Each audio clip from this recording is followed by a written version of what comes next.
ایک بات کا ذکر کرنا ضروری سمجھتا ہوں کہ احمد آباد میں جو مسلمان بچی کا دردناک دل سوز ویڈیو آیا ہے جس نے خودکشی کر لی، میں آپ تمام سے اپیل کر رہا ہوں، چاہے آپ کوئی بھی مذہب کے ہوں، یہ جہیز کی لعنت کو ختم کرو، جہیز کی لعنت کو ختم کرو۔ اگر تم مرد ہو نا تو بیوی پر ظلم کرنا مردانگی نہیں ہے،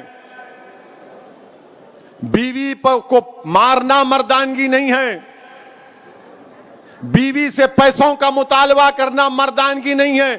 تم مرد کہلانے کے بھی لائق نہیں ہوگا اگر تم ایسی حرکت کرو گے۔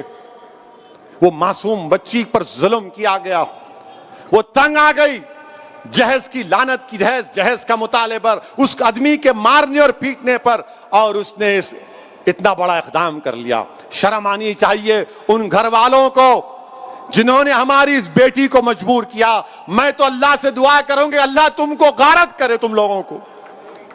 ہر باپ کی تکلیف تم نہیں سمجھ سکتے۔ اگر کوئی باپ خبر میں جاتا ہے، میں کئی ایسے لوگوں کو جانتا ہوں جو زندگی کی آخری سانسیں لیتے ہیں اور اپنا ہاتھ پکڑ کر دھیمی سی آواز میں کہتے ہیں اسد صاحب بچی کی شادی ہے، انتظام کرا دو، مرنے سے پہلے کچھ ہو جائے۔ کیا ہو رہا ہے ان لوگوں کو؟ کتنے عورتوں کو تم مارو گے؟ کیسے تم مرد ہو جو بچیوں کو مار رہے ہو، ان کی جانیں لے رہے ہو؟ کیا تم میں انسانیت مر چکی ہے؟ اور ایسے کتنے لوگ ہیں جو اپنی بیویوں پر ظلم کرتے ہیں، تھپڑ مارتے ہیں، جہیز کا مطالبہ کرتے ہیں، حاملہ بیویوں کو ڈھکیلتے ہیں اور باہر نکل کر اپنے آپ کو بڑا فرشتہ کہلاتے ہیں۔ ارے یاد رکھو تم دنیا کو دھوکہ دے سکتے ہو مگر اللہ کو نہیں دیکھ سکتے۔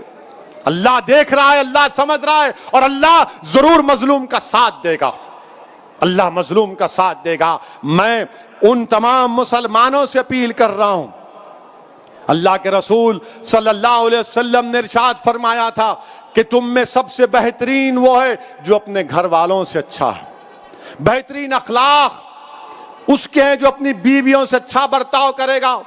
یاد رکھو اگر تم اپنی بیویوں کو مارو گے تو کل یہی مار کا تم کو حساب حشر کے میدان میں دینا پڑے گا۔ جو مسلمان ہیں بتاؤ میرے کو ایک مثال دو کہ ہمارے نبی ہمارے رسول جن کے نام کے خیرات کا صدقہ ہم کھاتے ہیں، کیا انہوں نے کبھی ہماری امت کی ماؤں کو مارا؟ کہ اللہ کے رسول صلی اللہ علیہ وسلم کی مثال دو۔ تم کہتے ہو کہ میں محمد صلی اللہ علیہ وسلم کا امتی ہوں، ارے شرم سے ڈوب مرو۔ تم رسول اللہ کے امتی ہو اور اب بچی کو مارتے ہو، اس بچی سے جہیز کا مطالبہ کرتے ہو۔ ارے اسلام میں جہیز کا مطالبہ کرنا حرام ہے، حرام ہے، حرام ہے۔ تم سور کا گوشت بھی نہیں کھا رہے بلکہ تم حرام کام کر رہے ہو۔ ختم کرو یہ جہیز کو۔ کیا لے کے جاؤ گے خبر میں؟ حیدرآباد کی دکن کی تاریخ بھری پڑی ہوئے محلات ہیں بادشاہوں کے، ان کے مقبرے پر آج پھول ڈالنے والا کوئی نہیں ہے۔ کیا لے کے جاؤ گے تم کسی بچی پر ظلم کر کے؟ کتنی دولت تم کو چاہیے؟ ظلم کرے اس بچی پر، تکلیف ہوتی ہے، شرمندگی ہوتی ہے۔ سوچو اس بات کو، ختم کرو ان برائیوں کو اپنے معاشرے سے۔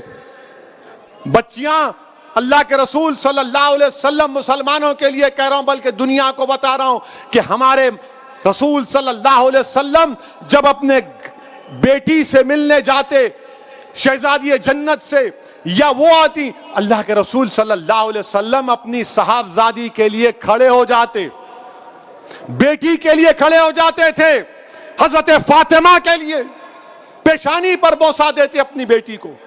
اور تم کیا کر رہے ہو؟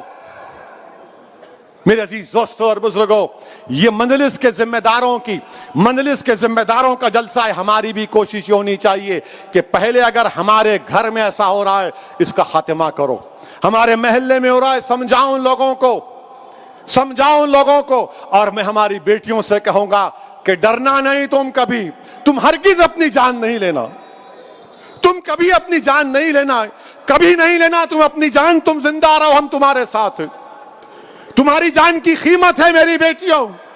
اگر تمہارا باپ تکلیف میں ہے تو ہم بھی تکلیف میں، مگر کبھی اپنی جان مت لو۔ چھوڑو، لات مارو اس گدھے کو، اس ظالم کو جو تم کو مارتا ہے، تم سے جہیز کا مطالبہ کرتا ہے۔ تمہاری زندگی بہت بڑی ہے، لات مارو اس کو، قانون کو استعمال کرو۔